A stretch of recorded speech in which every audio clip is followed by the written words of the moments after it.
ఏపీలో మాజీ మంత్రి అనిల్ కుమార్ యాదవ్ సంచలన వ్యాఖ్యలు చేశారు. తనను జైల్లో వేయాలని జిల్లాలో కొందరు తహతహలాడుతున్నారన్నారు. ఇందుకోసం మంత్రి లోకేష్ చుట్టూ చక్కర్లు కొడుతున్నారని వ్యాఖ్యానించారు. తనను కావాలని 10 కేసుల్లోనైనా ఇరికించాలని చూస్తున్నారని తెలిపారు.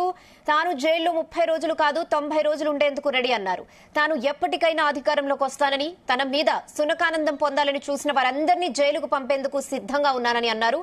తాను జగన్ పార్టీలోనే ఉంటానని అనిల్ స్పష్టం చేశారు. నన్ను ఏదో పాత కేసుల్లో ఏదో కేసులో జైల్లో పెట్టాలా, నెల రోజులన్నా జైల్లో ఉండాలా అనిల్ కుమార్ యాదవ్ అని కొంతమంది ఆరాటి పడిపోతున్నారని విన్నా. ఈ జిల్లాలో కొంతమంది కనీసం నెల ఉండాలా, కనీసం ఏదో కేసులో అయినా పేరు పెట్టండి, ఇరికిచ్చండి అని. అయ్యా, మీరు ఏ కేసులో పెట్టినా నేను ఎప్పుడో చెప్పా, నేను జైలుకు పోయేదానికి 60 రోజులైనా 60 రోజులు, 90 రోజులైనా 90 రోజులు, ఎన్ని రోజులైనా నేను పోయేదానికి సిద్ధమే. నాకేం ఇదేమిలే. చాలా చాలా మహా ముఖ్యమంత్రులు పెద్ద పెద్దోళ్ళే జైలుకి పోయారబ్బా, నాదే ఉంది. ఆ జైలుకి చూసి భయపడిపోతానా?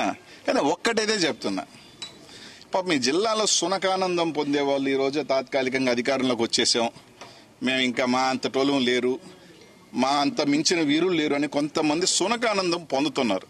మైండ్ మనసు స్ట్రాంగ్ గా ఉంది.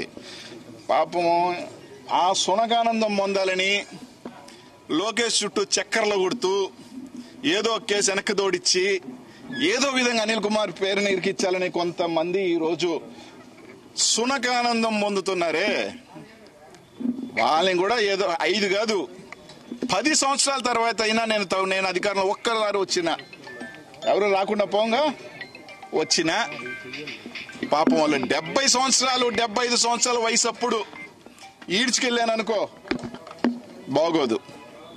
కాముగా ఉన్నా దూరంగా ఉన్నా అని మీరు ఇష్టం వచ్చినట్టు ఏదైనా చేయాలంటే భయపడే గుండె కాదు, వాళ్ళకి తెలుసు భయపడే వాణ్ణి కాదు మూర్ఖుణ్ణేనని.